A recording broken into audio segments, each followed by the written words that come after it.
मातरम वंदे मातरम वंदे मातरम वंदे मातरम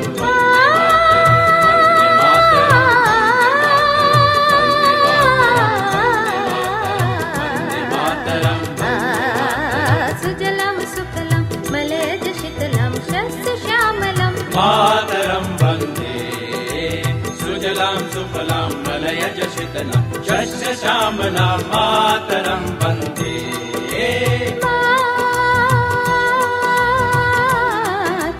वंदे मातरम वंदे मातरम वंदे मातरम वंदे मातरम वंदे मातरम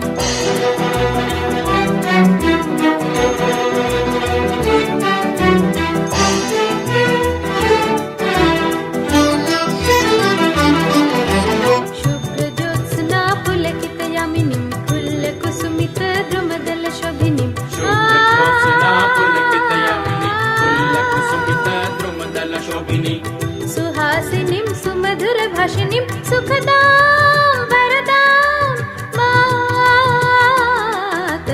वन्दे मातरं वन्दे मातरं वन्दे मातरं वन्दे मातरं वन्दे मातरं वन्दे मातरं वन्दे मातरं वन्दे मातरम्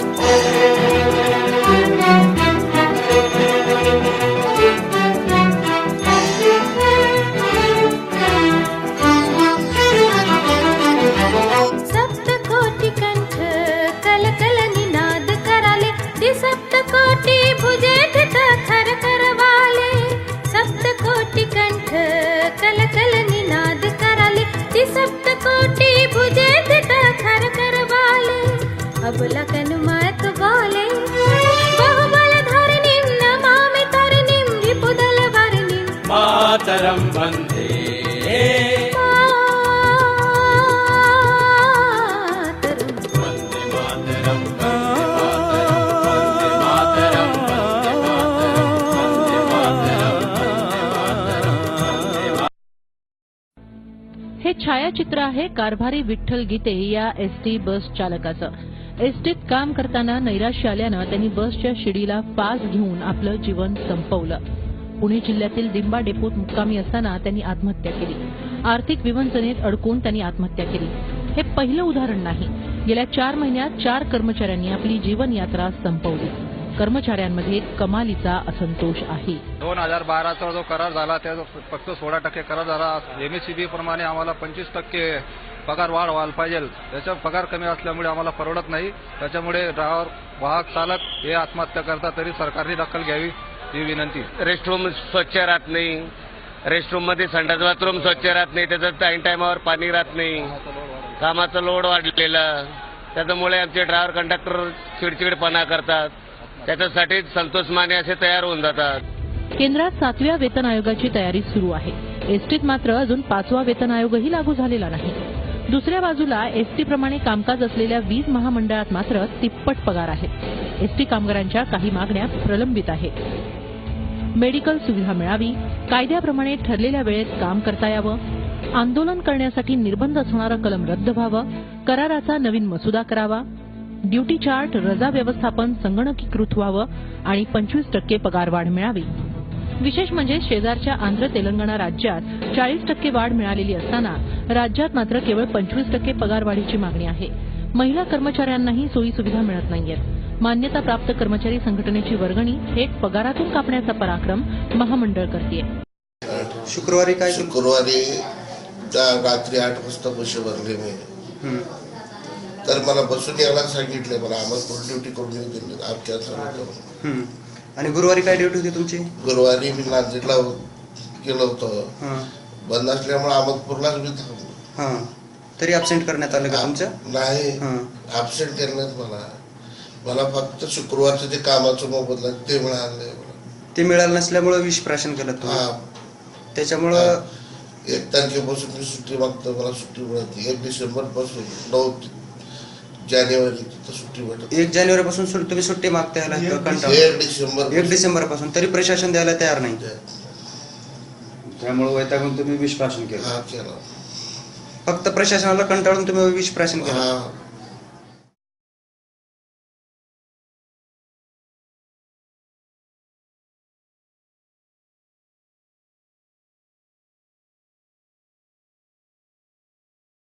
विधिमंडळाच्या पावसाळी अधिवेशनादरम्यान माजी आमदारांच्या निवृत्ती वेतनामध्ये तब्बल 40,000 रुपयांपर्यंत घसघशीत वाढ करणारं विधेयक केवळ 2 मिनिटांमध्ये मंजूर करून घेण्यात आलेलं आहे.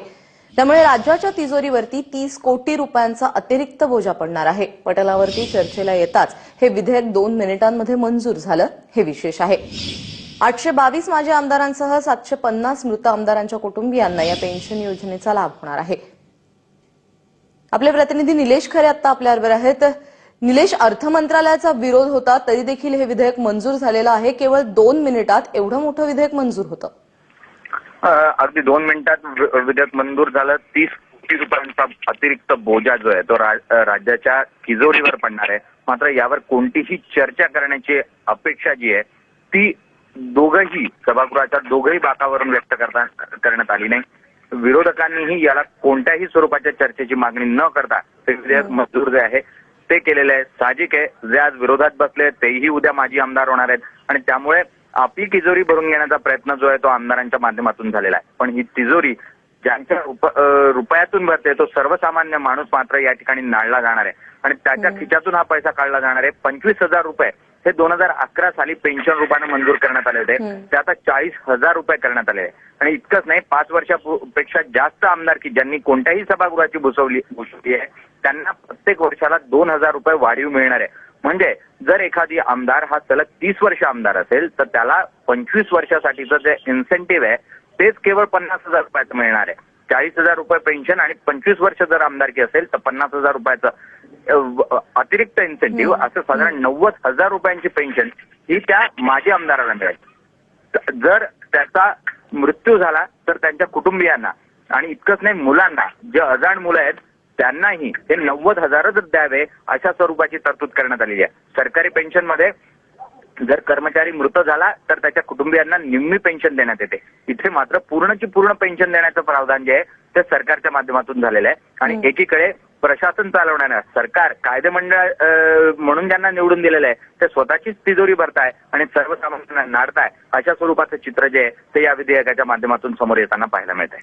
निलेश, मात्र इथे हा प्रश्न उपस्थित होतोय की ज्यांच्यामुळे ही तिजोरी भरली जाते त्या सर्वसामान्यांच्या प्रश्नांच्या संदर्भात किंवा त्यांना फायदा होतोय अशा ठिकाणी जेव्हा गोष्टी येतात त्यावेळी चर्चा होतात, सभागृह तहकूब होतं आणि स्वतःचा खिसा भरून घेण्यासाठी एवढं मोठं विधेयक पास केलं गेलेलं आहे. या संदर्भात सत्ताधारी किंवा विरोधक यांच्या संदर्भात यांच्याशी काही बोलणं झालंय का? अद्याप विरोधक आणि सत्ताधाऱ्यांकडून यावर प्रतिक्रिया काढलेली नाही. सरकारनं मूळतः 2 मिनिटात हे विधेयक मंजूर करून घेतलं. यावर कोणतीही जास्त वाच्यताही सरकारच्या माध्यमातून होऊ दिली गेली नाही. इतकंच नाही, विरोधकांनीही बाहेर येऊन या संदर्भात कोणतीही वाच्यता केली नाही आणि आळीमळी गुपची या स्वरूपामध्ये विरोधक आणि सत्ताधाऱ्यांनी स्वतःचे खिचे या विधेयकाच्या माध्यमातून भरून घेतल्याचं चित्र जे आहे ते पाहायला मिळालं. सर्वात महत्वाचं प्राजक्ता ते म्हणजे जर खासदारांच्या पेन्शनची आपण गोष्ट केली तर खासदारांना सुमारे 25,000 रुपये, माजी खासदारांना 25,000 रुपये इतकी पेन्शन मिळते. म्हणजे देशाच्या सर्वोच्च संसदीय सभागृहाच्या सदस्यांना जितकी पेन्शन मिळते त्याच्यापेक्षा सुमारे दुप्पट पेन्शन जी आहे ती राज्यातल्या विधिमंडळाच्या सदस्यांना आणि त्याही माजी सदस्यांना मिळणार आहे. इतर राज्यांचा जर आपण विचार केला तर गुजरातमध्ये माजी सदस्याला रुपयाचीही पेन्शन मिळत नाही. पेन्शन मिळू नये हा आग्रह नसेल, मात्र किती पेन्शन द्यावी यावर काही निर्बंध आहेत का यासाठी सरकारनं कारणं सांगितली आहेत विधेयकामध्ये की जी माजी सदस्य आहेत विधिमंडळाचे, माजी आमदार आहेत, त्यांची परिस्थिती अत्यंत हलाखीची आहे. आता हा जो युक्तिवाद आहे तो कोणाला मान्य होईल तर एकाही सामान्य नागरिकाला हा युक्तिवाद मान्य होणार नाही. निश्चितपणे 5 ते 7% माजी आमदारांची परिस्थिती आर्थिकदृष्ट्या कमकुवत असू शकते, मात्र या माध्यमातून 100% माजी आमदारांची खिची भरण्याची जी पद्धत सरकारनं अवलंबलेली आहे ती अत्यंत चुकीची या ठिकाणी समोर येताना पाहायला मिळते. आपण विधेयक बघू शकतो, विधेयकामध्ये स्पष्टपणे सरकारने हा युक्तिवाद जो आहे तो केल्याचं पाहायला मिळत आहे. निलेश, धन्यवाद या सगळ्या सविस्तर माहितीबद्दल.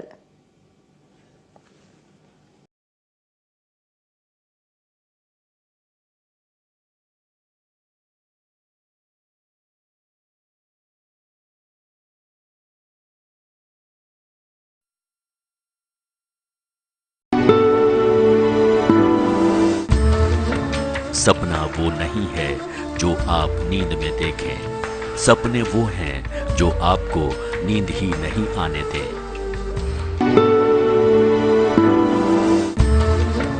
इंतजार करने वालों को सिर्फ उतना ही मिलता है जितना कोशिश करने वाले छोड़ देते हैं। एक अच्छी किताब 1000 दोस्तों के बराबर होती है, जबकि एक अच्छा दोस्त एक लाइब्रेरी के बराबर होता है।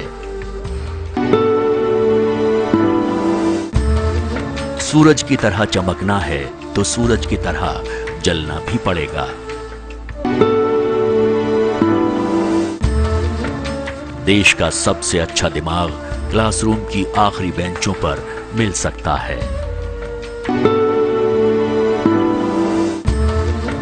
आप अपना भविष्य नहीं बदल सकते, पर अपनी आदतें बदल सकते हैं। यकीन मानिए, आपकी आदतें आपका भविष्य बदल देंगी। अपनी पहली सफलता के बाद आराम मत करो, क्योंकि अगर आप दूसरी बार में असफल हुए तो बहुत से लोग कहने से नहीं चूकेंगे कि आपकी सफलता एक तुक्का थी। जब हमारे दस्तखत ऑटोग्राफ में बदल जाएं, तो ये सफलता की निशानी है। सफलता से ज्यादा असफलता की कहानियां पढ़ो, उनसे आपको सफल होने के विचार मिलेंगे।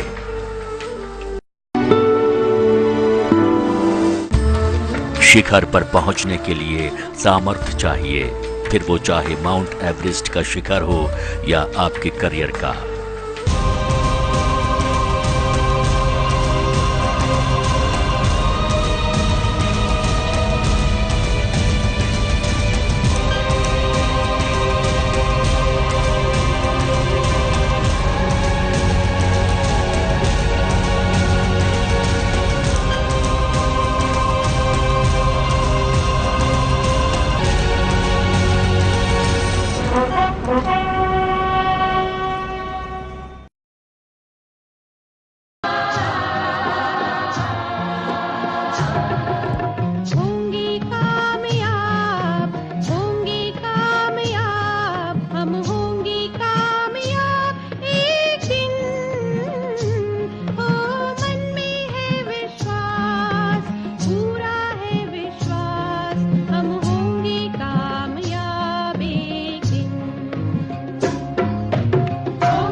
स्टूडेंट्स हैं यहाँ पर।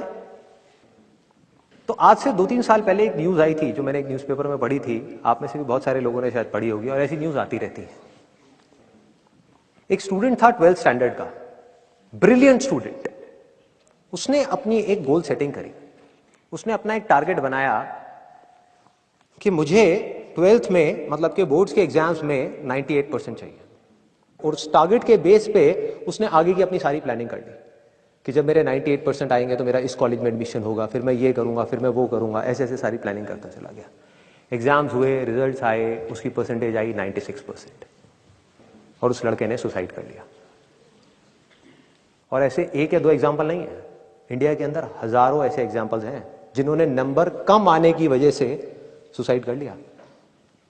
ये तो हो गया एक एक्सट्रीम एग्जाम्पल, लेकिन अगर मैं बात करूं उन स्टूडेंट्स की जो नंबर कम आने की वजह से डिप्रेशन में चले गए, परेशान हो गए, जिंदगी से हार गए, जिनका कॉन्फिडेंस जीरो हो गया, जिनको कुछ समझ नहीं आ रहा कि हम आगे क्या करें, तो ऐसे कितने स्टूडेंट्स होंगे इस टाइम इंडिया में? लाखों हैं, करोड़ों हैं, पता नहीं कितने हैं जिनकी जिंदगी खराब हो रही है। किस वजह से? एक गलत ट्रैक पे चलने की वजह से।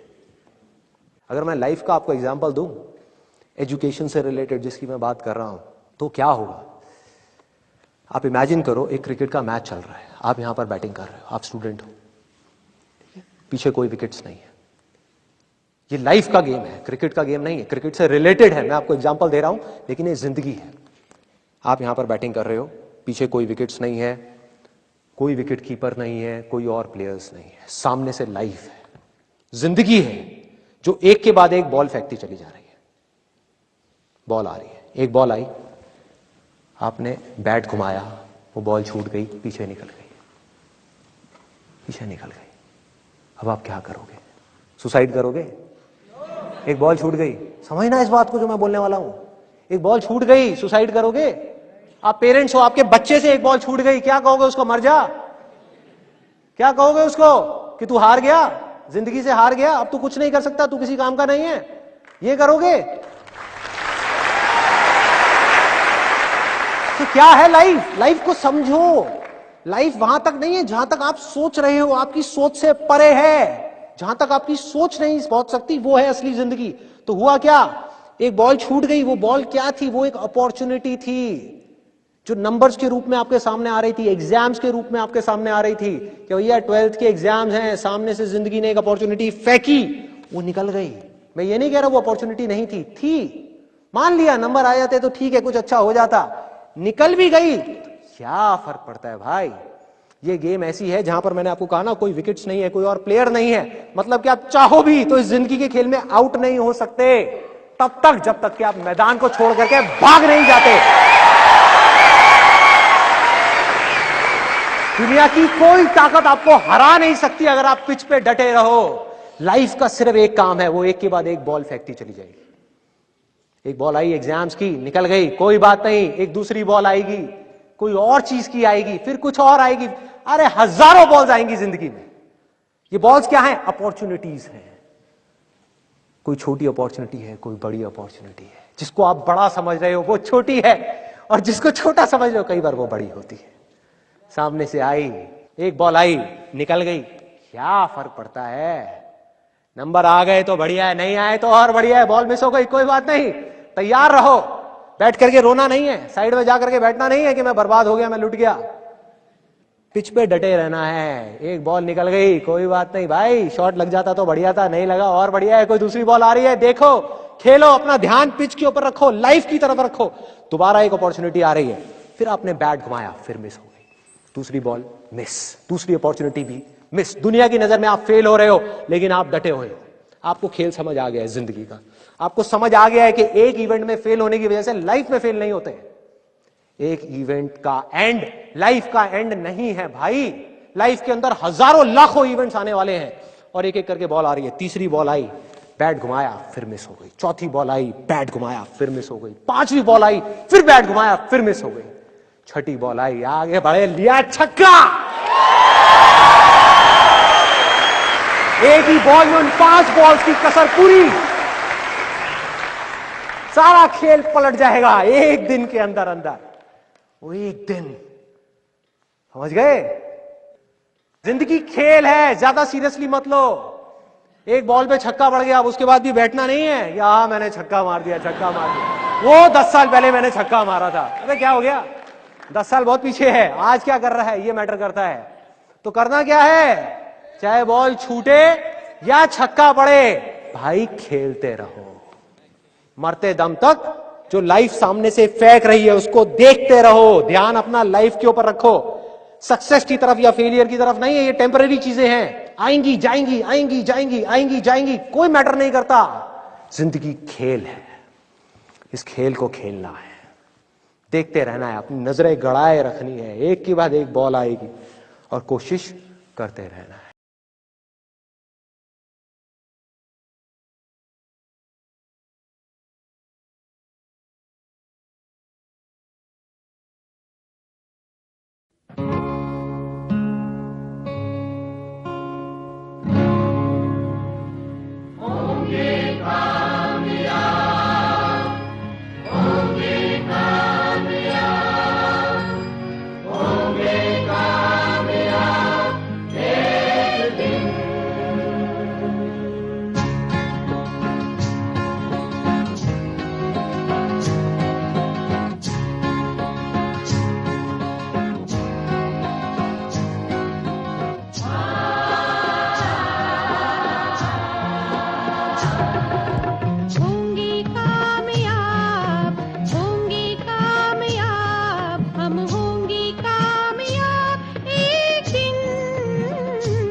शांति चारों ओर, होगी शांति चारों ओर।